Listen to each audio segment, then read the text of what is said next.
नमस्कार मित्रों, लालू प्रसाद यादव जी के घर में एक बहुत खुशखबरी हुई है। तेजस्वी यादव जी की धर्मपत्नी राजश्री गर्भवती हो गई हैं और ये बहुत ही खुशखबरी है। लालू प्रसाद यादव जी बहुत खुश हैं और उनकी माता जी भी बहुत खुश है, राबड़ी देवी जी।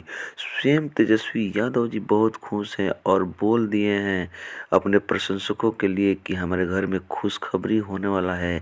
हमारी धर्मपत्नी राजश्री गर्भवती हो गई है और कुछ दिन में ही हम खुशखबरी सुनाने वाले हैं, हम पिता बनेंगे। और कोई भी एक आदमी पूछा कि क्या आप अल्ट्रासाउंड करा के जानेंगे कि बेटी है कि बेटा है, तो तेजस्वी यादव जी बोले कि नहीं, मैं अल्ट्रासाउंड नहीं कराऊंगा, सोनोग्राफी नहीं कराऊंगा।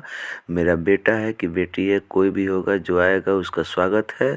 हमारे परिवार में इतने बड़े दिलदार हैं तेजस्वी यादव जी, अपने पूरे परिवार के साथ खुश हैं और अपने धर्म पत्नी के गर्भवती होने पे बहुत ज़्यादा खुश हैं और बोल दिए कि अल्ट्रासाउंड नहीं कराएंगे, सोनोग्राफी नहीं कराएंगे, बेटी हो या बेटा हो उसको पढ़ाएंगे लिखाएंगे, कामयाब बनाएंगे। वाह, तेजस्वी यादव जी के दरबार में खुशियों की लहर है।